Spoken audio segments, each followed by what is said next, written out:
inside for Albert. Albert will get the score. It's farewell. He tapped into a legend and probably rugby league immortality. That's not a try, that's a miracle.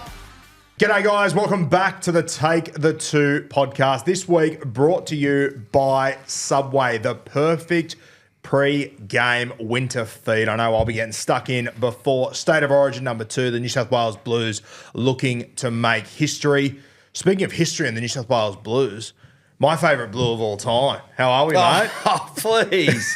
I'm not Brad Fittler or Andrew My favourite Johns. Blue not named Joey or Freddie. Mate, I'm very excited. There's a little bit of puckerage, nervousness about tomorrow night. Oh, yeah. Being over in Perth. I feel like we've missed, if it was in New South Wales, I reckon it'd be on, going off its head. But I'm a little bit nervous. So am I. I think a wounded Maroon is one of the scariest things you can find out there. It's interesting though. Our record in Perth just so good. Like history says, we should be sweet. The team we've got on paper is just so good, but you can just never be confident, can you? In Origin, it's the beauty of it. Yeah, that is. And you spoke about the wounded Maroon. For me, you couldn't even watch game one and do any video on it because I think they're going to be totally different tomorrow night. Yep. I think the referee will be totally different. I think there'll be a lot of things that makes it a close contest. Yeah. Just on that as well, we haven't got this on the run sheet, but I think it's a really good point. The refereeing tomorrow night, I'm expecting it to be very different. I'm expecting it to be swallow the whistle a lot more, let the game play out itself. And I think that, regardless of what sport it is or whatever, you get to finals, you get to the big games. That's what tends to happen. I also think, I heard Matt Johns talking about it the other day, I think it's a very good point. It's going to be in Perth. You want to show the absolute best product in Perth. When he said that, obviously we're huge Matty Johns fans, right? When he speaks, we listen. When he said that, did you think it'll be open, free-flowing points or open, free-flowing game? I think it'll be an open, free-flowing game. So do I. Yeah. I think there's sometimes you can look at that and you go, oh, he'll swallow the whistle and it'll be 32-30. It won't be 32-30. No. It'll be a lot less. You'll be able to get away with a lot more in the ruck. You'll be able to, it'll be 7 metres. There'll be a lot of different things. But when people talk about open games, they don't necessarily mean more points. It'll just be more chance to be able to. I do think when you have a more open game like that, though, if one team is off by 5%, it can get ugly. And that's why we're nervous. Yes, that's why we're nervous. Exactly right. Now, obviously leading into that, I think the biggest decision so far of this Origin series has been Billy Slater dropping DCE. I think we both agree it's the right decision. Are you on board with that? Yep. It's obviously a big decision. I completely understand that. And I heard, I think you're getting a lot of New South Welshmen that are sort of jumping on the back of this pick and stick and trying to give stick to them. I heard Phil Gould sort of saying that Cherry Evans deserved the chance for the crowd to clap him off and whatnot. I just put a bit of stick into them. Queensland's made the right decision. They made the decision they had to make. I think that DCE's form over the last few weeks has probably warranted Billy's decision as well. The big one for me, though, obviously Dearden comes in. He was the obvious guy to come into the side. The captaincy, though. They've gone with Cam Munster. Yes. Personally, it's probably not what I expected, but once Billy made the decision, I thought that is the perfect call to make when you're down 1-0 in a series. You're trying to win. I think Munster is the one guy that I think spiritually they lacked a little bit in game one. Like they didn't look like a normal Maroon side. They didn't look like the Maroon side that I grew up watching that you played against that had this certain spirit about them. I think Munster is the number one guy that can instill that again. What are your thoughts on that? Just quickly on the Cherry Evans thing. We spoke about it. He only kicked the ball 9 times. Yep. Cameron Munster never outkicks Jerome Hughes in Melbourne. So when they did that for me is like he's either not going to the game or he's not seeing or playing how he normally plays, which is when the back's against the wall, he's kicking you out of trouble. He's getting you to those spots. He's coming up with those plays, the kick, chase, lead the line. They didn't do that. So it's not just now Tom Dearden's time. Plus, you got 2 fantastic ball runners now. You got a guy one side who can dummy. Laurie Daly would have been shown dummy. Don't take any dummies for Tom Dearden. Then on the other side, you got a guy who, in Cameron Munster, who needs the ball. Tom Dearden doesn't need the ball. Daly Cherry Evans needs the ball. Munster needs the ball. Ponga needs the ball. Harry Grant needs the ball. There was no sort of, when in Melbourne, it sort of rolls where Harry Grant might just go, it's not my day.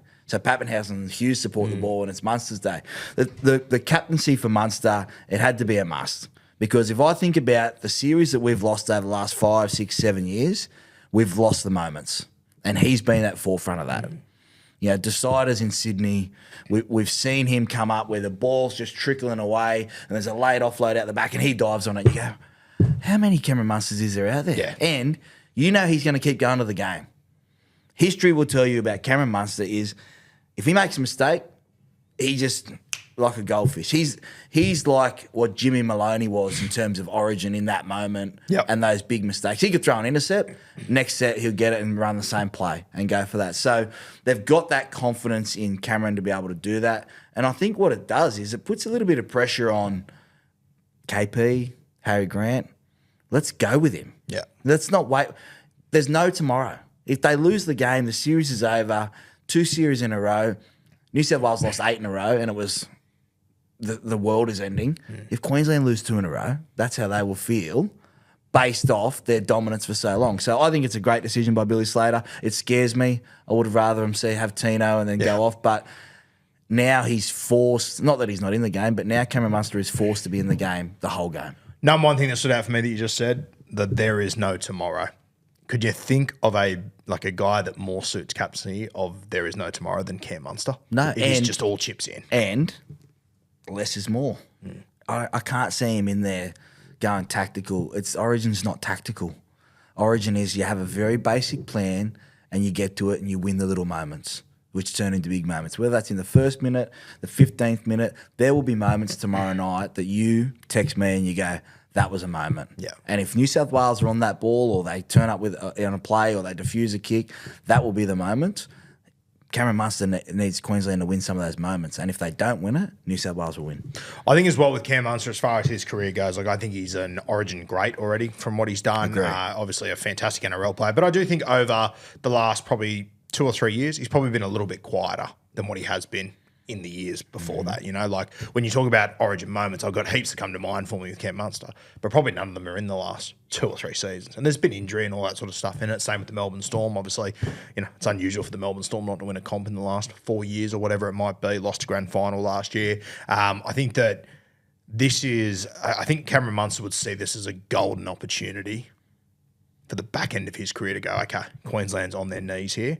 I can be the guy to turn this around. Yes, he won't be able to do it alone though. No. He won't be, he's not in that boat alone. I think KP, Harry Grant, the talk that Harry Grant's never played a worse game, like why don't we just let sleeping dogs lie? Just let him, like Cameron's going to bring that air of, sometimes when you're in a dressing room, like when we walk in, right, we're very happy to see each other, we feel comfortable, we can turn the mics on, we talk. In the dressing room tomorrow, if there's any sort of nerves, you're looking across at your main guy and you're going, okay, we're good tonight. Good, we're good. And he will see him in a frame mode. He'll dial in. I know he's been off the piss this year, which probably helps, but he can't do it alone. If they had a win tomorrow night, Callum Ponga, you speak about guys that have been quiet last couple. Callum's had some moments. He hasn't had what he had when he won the Dally M. Yep. He hasn't been close to that. Harry Grant, times this year, there's been times where he hasn't been great. Their spine overall, is still very, very good. And then you got Tom Dearden, who I think, pound for pound, one of the toughest players. He's almost like a young Kieran Foran. Yep. The way that he plays. He's going to test you running the ball. He's going to throw dummies. He's going to compete. He's a good defender. And you don't have to get to a point too often in State of Origin. You have to be a threat and win those moments. It's interesting with Harry Grant, obviously the stat floating around this week, and I think it's just a number and people are reading too far into it, that I think Queensland haven't won a game yet that he started in. I told you that before game 1, though. Did you? Yeah. You say a lot of things, though. I know, but it was only a stat because they lost. Yeah. Right? Yeah. And he probably overplayed his hand a little bit. I wouldn't be surprised if they change the starting side. I think they will change the starting side. I think Kurt Mann might come into that number 9 role. Potentially, defensively early on, bash and barge, and then Harry Grant comes on and plays the last 65. Something like that. But the thing with Harry is, the game was so, it was 10 metres. Yeah. Off 7 metres when you get a quick play the ball and it's faster, like you said, which will create open spaces, he'll be a lot more dangerous. So yes. New South Wales is going to be very good at marker, and one thing in game one that was uncharacteristic from Harry Grant is they had I think they came to the open side and he kicked back to the short side and gave a 7-tackle set. Mm-hmm. You just don't see that. You don't, yeah. From Harry. Yeah. So did they overcomplicate their game plan of trying to kick the to'o and not Lomax and worry about everything else instead of themselves going, hey, I'm Harry Grant. Yeah. Go to Munster. Let's go this side. Let's be happy there. The pressure's off. I think the pressure is off Queensland. People say the pressure's on, they have to win. The pressure's off. No one's given them a chance. New South Wales didn't play well in game one, should have won by 50. The pressure is on New South Wales to get the job done, to come back. Because if you go over the mindset, it's all right, game three's in Sydney, that ain't going to wash with me. I want the series done and dusted. So does Laurie Daly, right? We've taken our licks for so long. They need to win game two. Queensland, shackles are free. What happens? If we lose the series. But imagine if we win. Imagine if we win going to Sydney. Then all of a sudden, New South Wales fans are going, well, this has been our best side. Soward's talking about Latrell Mitchell being the Greg Inglis. Like all that shit comes to the forefront. And then New South Wales tighten up a little bit. I think Queensland, we're looking at it the wrong way. Like, yes, the pressure's on Billy Slater. Yes, the pressure's on Queensland from that point of view. But in another sense, you're in Perth. You don't have 75,000 Blues fans screaming at you, baying for blood and wanting the series win. It's going to be a neutral crowd, open spaces, different stadium, Queensland. Well, you've just scared the living shit out of me. That's not what I wanted this But have you not thought about it? No one's thought about it like that. They're just like, yeah, but everyone's like, oh, the pressure's on Billy and what happens if they lose? I'm more scared of what happens if they win. If they score first tomorrow night, I'll be tighter than a penguin in Antarctica. My asshole will be that tight. I'll be squeezing it together, the cheeks. I'm just really nervous. Yeah. I'm with you. I'm more nervous now, though, to be completely honest with you. Let's talk about the New South Wales Blues. Now, big change there. Mitch Moses ruled out during the week. Jerome Luai, he comes in. I want to first touch on Jerome Luai over Matt Burton. I personally cannot believe this is a conversation. They had 5 days to prepare. You lose a day of travel to Perth. You got 4 days to prepare, as if you would not go Jerome Luai over Matt Burton. I can't make any sense of the arguments against it. This is where we're at. We're looking for things to talk about. Yeah. Matt Burton covers a different array of positions. He needs to stay the 18th man because if you had to bring Jerome Luai into 18th man, he only covers 5'8" or half. Yeah. So you get that advantage. You get that, I guess, opportunity should something happen to be able to put Matt Burton, who's big enough to play in the forwards, and played centre. The thing with Jerome is it's like, you know when you buy new pyjamas and you put them in the wash and you're like, I just want my old pair of pyjamas. And you find them down the bottom and you go, geez, these pyjamas are really comfy. And you just put them straight back on, you have the best night's sleep. Just Jerome Luai. Yeah. Comes back in, daps everyone up, right, let's get the business. And I think Jerome Luai is more dangerous now than what he was last year. He's gone out. He knows how to control the team now by himself. The Tigers have been on the improve. But he comes back in. Like last week, I think it was his best game for the Tigers against Penrith. Yep. Defensively, really good. So Laurie's gone, okay, we don't have to worry about defensively. He knows the left side. He's a left foot kicker. I don't think it had to be a discussion. You go with the guy that's done it. 4 premierships in a row, 5 grand finals in a row, with the guy who's played great in the number 7 for game 1. Not to mention as well, I think, people... do people forget what Jerome Luai did last year? Like, he's not just a guy that's won comps with Cleary. He's a guy that's dominated Origin. Yes. So he was enormous last year. So I think it makes total sense. If at the start of the series they would have gone Luai over Moses, I would have gone, yeah, I can make sense of it. 100%. Yeah. You would have been unhappy because you pushed for Moses. But big time, I would have been unhappy. But I wouldn't have been beside myself. I would have gone, yeah, no, he deserves it. He did it last year. And it's okay for us to have an embarrassment of riches there. Exactly right. Queensland have had it for 15 years. Correct. Yes. I'll tell you what it will do. Yeah. It'll unlock that left side a little bit more. So I felt like Latrell deserved some more early ball in that. And Mitch had a couple of runs and early on and his kicking game and all that kind of stuff. The thing with Jerome, if you look last year when they won, it was he and Bradman Best that started causing damage. Early ball. Bradman had a couple of errors where he dropped the ball, but Latrell's probably needs to get a little bit more ball tomorrow night in game 2. The thing with Jerome is he's such a fantastic competitor without the ball. Kids these days don't understand that you can win and influence games without having the ball. You go and the great teams, the great halves, I've spoken about this so many times. When you're cooking, I'm not waiting for me to get the ball. I'm like, okay, I'm in here. I'm niggling. I'm like Jerome's up defensively.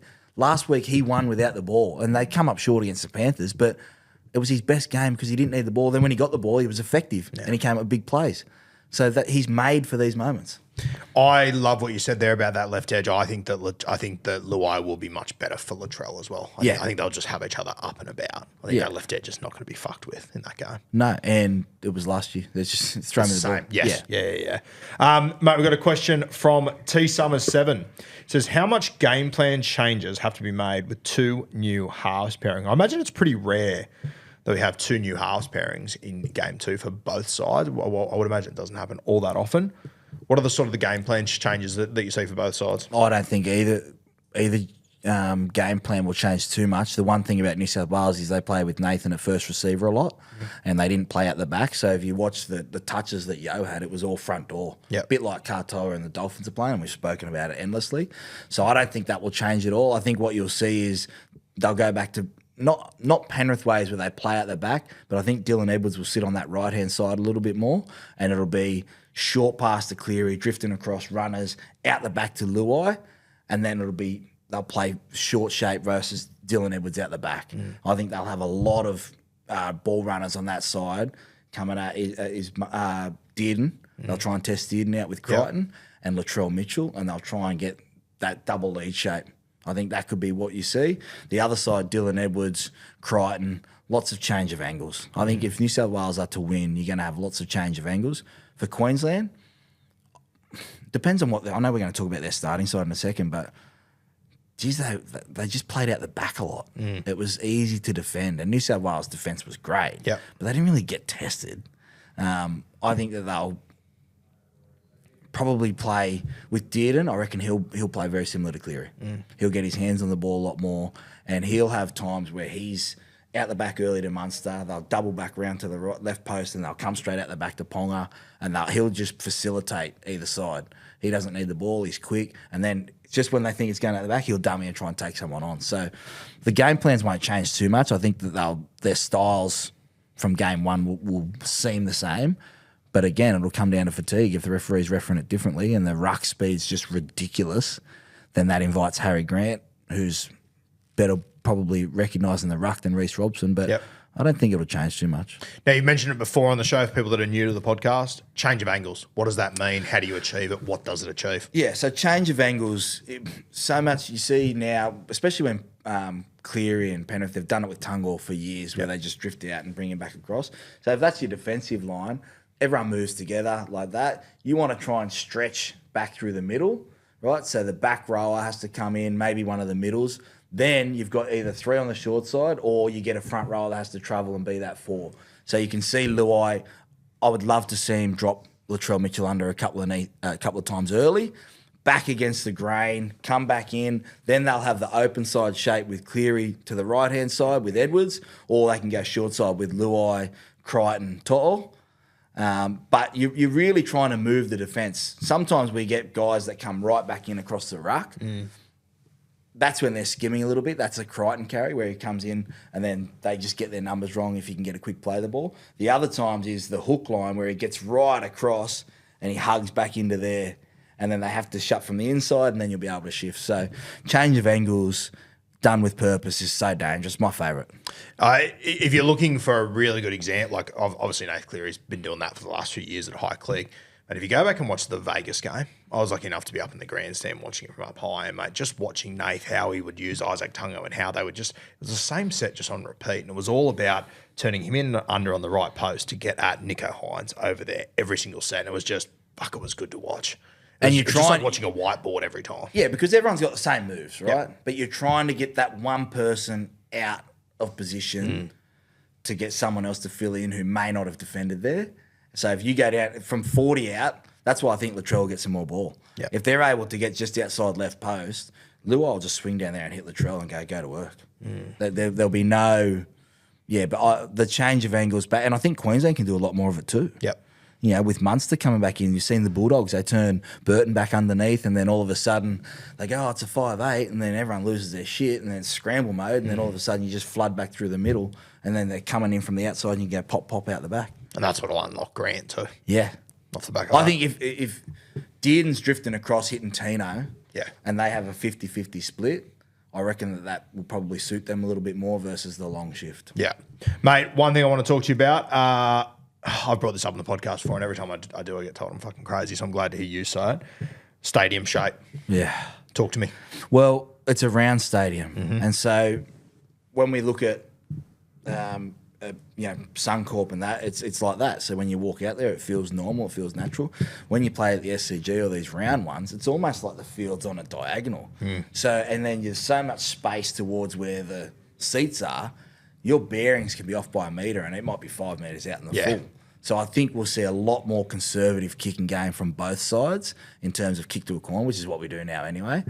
But one thing to watch will be Nathan Cleary on that right-hand side, coming back and hooking it back to his left. I think that there'll be a chance for a 40-20 there where he just steps up and hooks it back because that's his natural kick and he's done it a couple of times versus the one where he's plotted down into that corner. So when you have a round stadium, it doesn't take kickers long. The nerds get out there and they go, okay, this is a challenge, great. Yeah, you get excited for it.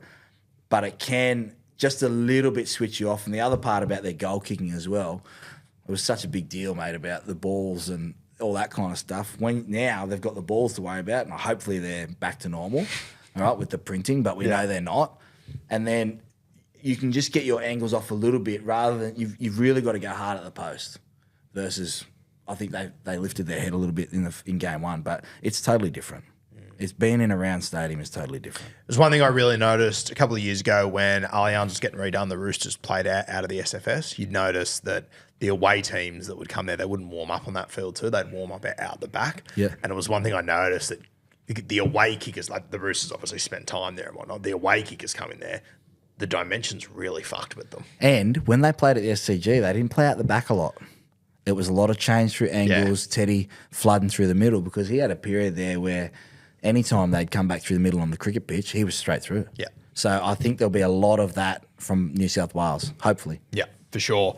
Now, guys, today's episode obviously brought to you by Subway, the perfect winter game day feed. Now, you can order ahead on the Subway app, and you can add the ultimate cheesy garlic bread for the ultimate upgrade. Now, we've got Luai coming in for Moses. Might be the ultimate upgrade in that game. How you going over there?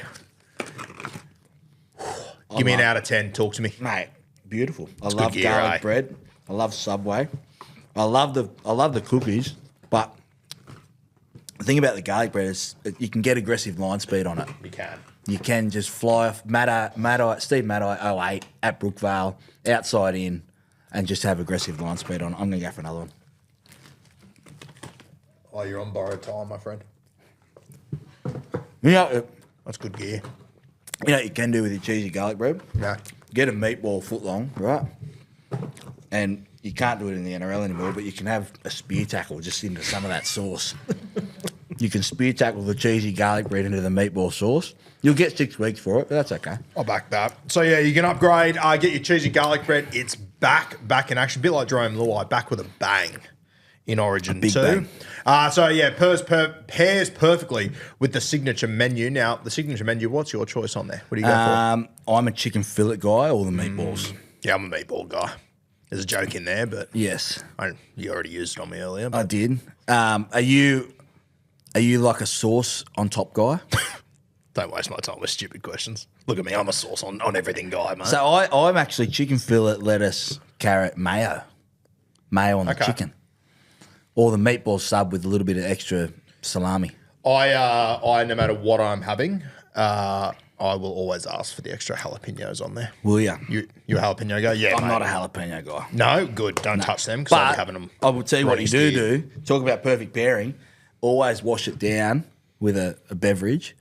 White macadamia cookies. I Yep. will not hear another argument. The power rankings, they are number one. They'll never be kicked off. I think the white macadamia. Do you get 3 or cookie- Once again, look Or at me. 6. You know I'm a 3 6 guy. for $6. I think the white macadamia cookie choice is the ultimate sign of maturity. I think I think they've got like the rainbow cookie. I think they've That's got the the kids' double one. chocolate. Yep, It's yep. kiddies, but Yep. you get to the age where I reckon it's a bit like halves. You get to that age 27, you go, oh, the white macadamia. And there's a bit of space there. I'm going to kick to it. Yes. The game And just, it all happens in slow motion. for you all Subway, of a you're sudden. welcome. This is an idea. They need a little golden S at the front from when the cookies have just been cooked. Yes. So you can go in there and just get them warm and they just Get the fall freshies. apart. Geez, they're good cookies, aren't Oh, stop it. I think they've still got the 6 for $6 and they give it to you in a box. And Mrs. will go, what's in the box? I go, you know what's in the box. 6 white macadamia. Six of the best. So shout out to Subway. Support the people that support us. The perfect winter game day feed. Make sure you go get your paws on them before kickoff tomorrow night. All right, let's talk about Queensland changes. There's been a lot that have gone on here. I'm going to open with this first question from Jaden Cecil. Why do you think they went Capewell over Fermor? Personally, I think Fermor's been a little bit hard done by, but I will say this, Capewell, he's just had a good 8 weeks or so over the last few weeks. Yeah, and he's been done it before. We spoke about Bo last week, and getting a taste hopefully will kick him on to play. He'll play more Origins. But Kurt Capewell, again, doesn't need the ball. Defensively, I know he's missed a shitload of tackles, but he's been in that moment. He can cover centre as well. He gives you that extra coverage. But they were splitting hairs. The big surprise for me was Ruben Cotter staying in the back row.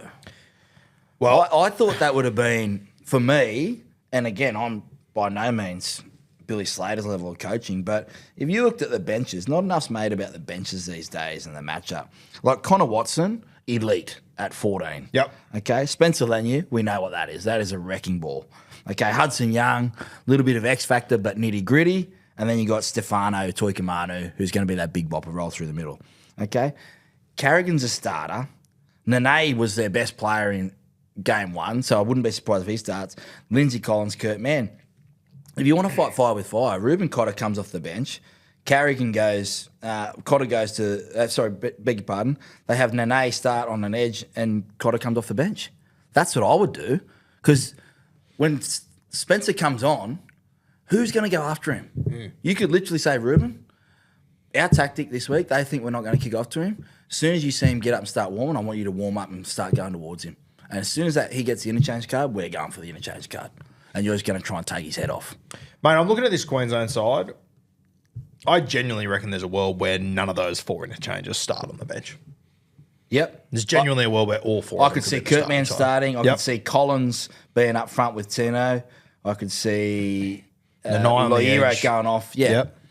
I'll say this about the Trent Loiero decision. I've seen a lot of people been critical of it, and I get what you're saying, but I actually don't hate it for them. I don't mind Trent Loiero. I think when they brought him off the bench in game 1, it was like he's not an impact guy. I don't think he's that guy. Doesn't need the ball. Yeah, they've got enough guys that need the ball. He doesn't need the ball. If they can get to the 20-minute mark and it's 6-all. Yeah, it's a tight game. I think Trent Loiero's done his job, and then you bring Carrigan on, who can provide a little bit, give you a bit of impact.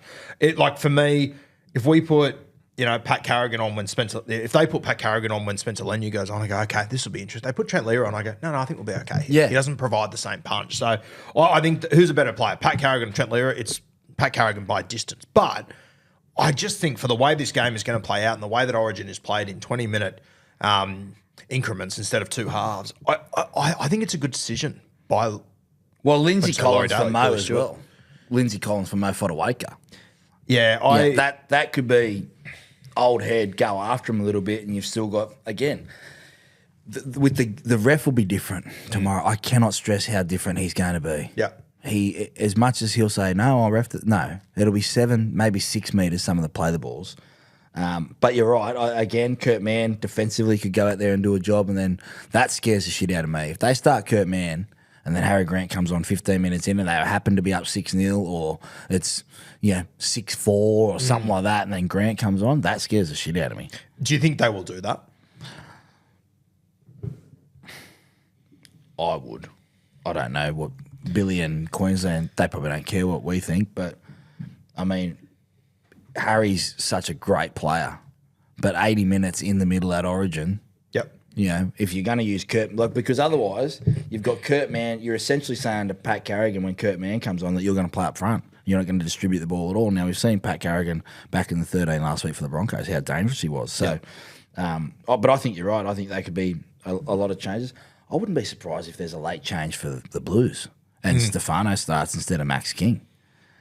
Because Max was so great in game one, coming off the bench, doing his job. He played big minutes in that stretch. I think he could start as well.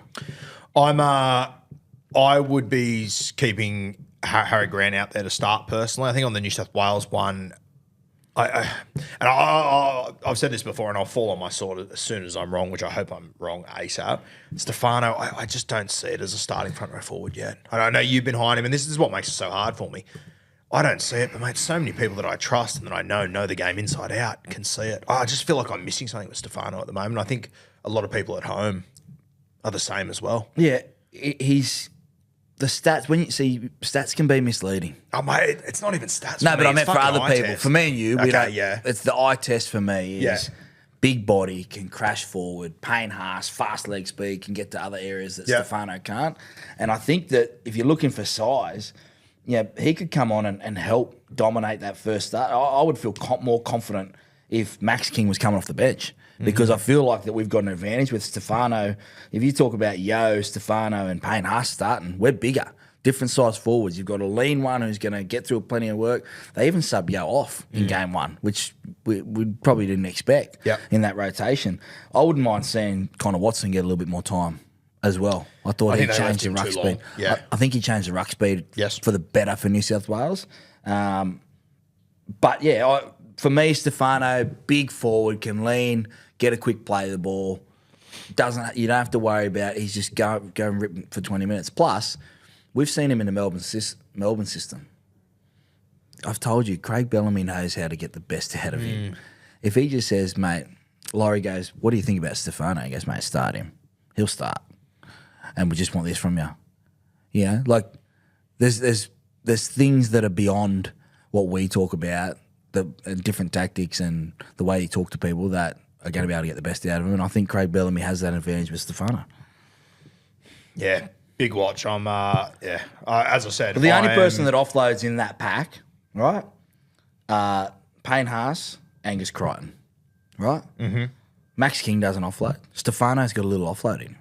So he could potentially help bash down that door. And that's what broke open the game in the first game, was a little offload. They were able to get away and then Lomax scores. So either way, we're feeling good, but I wouldn't be surprised if Stefano starts. So, mate, would you start him? Yes, I'd start him. I think with Craig Bellamy in the coach's spot, that's why I thought he'd be in the side to start with. He knows how to get best out of him. He can create some offloads. He's a big body. It gives us an advantage to start him.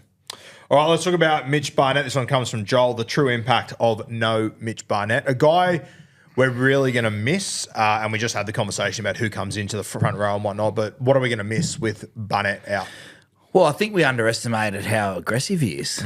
Yeah, he's been doing it for the Warriors for a while, but he's an aggressive style of player that gets through his work and probably, I mean, without looking at the stats, I think he had a very good first game.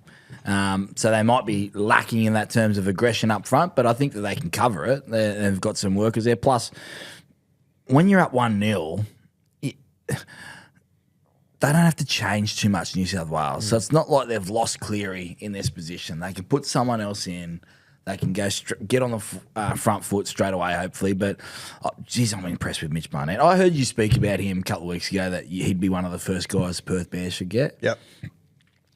I reckon if you could get him and KP and like Isaiah Kartal or something like that, you've got elite leadership talent everywhere. Yeah, for sure. I think just Mitch Barnett as a starting point. I was saying to Kat the other day, like if I was the Bears, I would declare myself the bad news Bears. You are going to come over to Perth. You're going to get back on that flight with ice packs and shit. We're going to at least make coming to Perth hard for you. Yeah. We're going to be a tough side. We might not. They probably won't have all the skill set in the world because it's so hard to start a franchise. But fuck, you can buy tough guys that have got something to prove, and that's the sort of angle I'd be going for with them.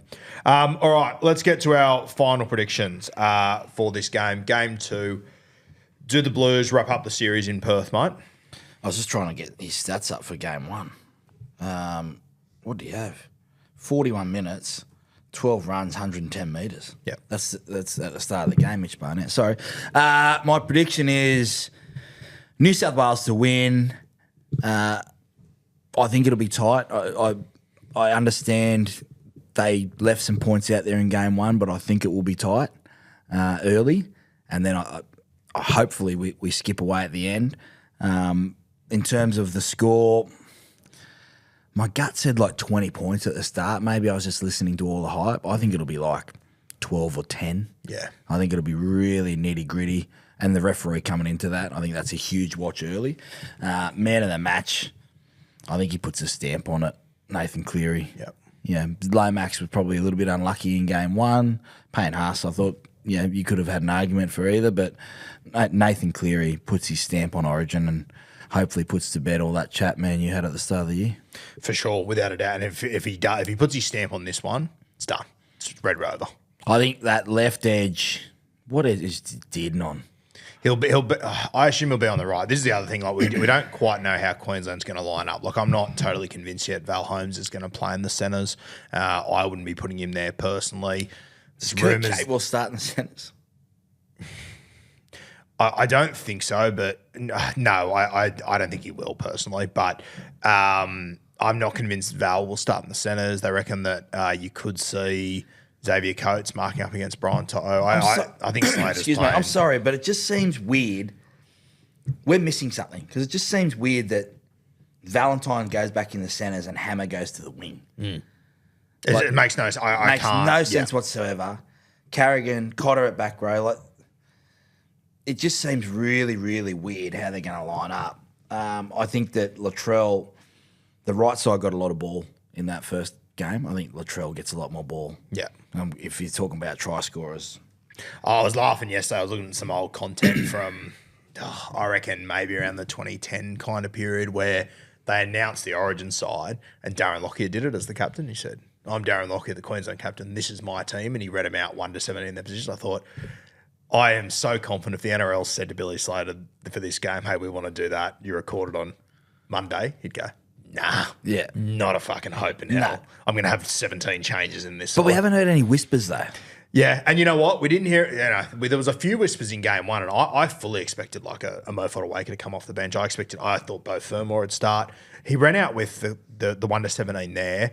There's a lot more things in this side that just don't quite add up to me. Well, I think if they run out 1 to 17, I refuse to believe they're putting Val Holmes to mark Stephen Crichton. I can't get around that. And the hammer to mark Zach Lomax. Yeah, it's wild. Maybe they'll defend like that inside their 20. Yes. Like I could see that happening. Yep. But I'm with you. Like Stephen Crichton v Val Holmes, that's a huge matchup advantage for New South Wales. Massive, yeah. Anyway, but I've got New South Wales winning score. Oh, you'll make me put a number on it. 24-10. Sweet. I'm going New South Wales 24-16. I reckon they'll win by about 8. Do Queensland have that many points in them, though?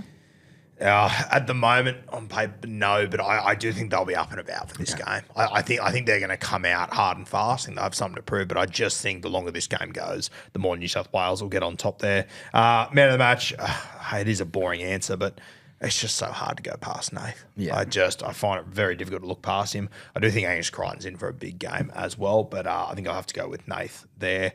Anything else you want to touch on, mate, before we do hit the frog and toad? No, I just think there'll be a big watch early. The first 10 minutes, you'll be able to see what the tone of the game's going to be like in terms of the referee getting away. So,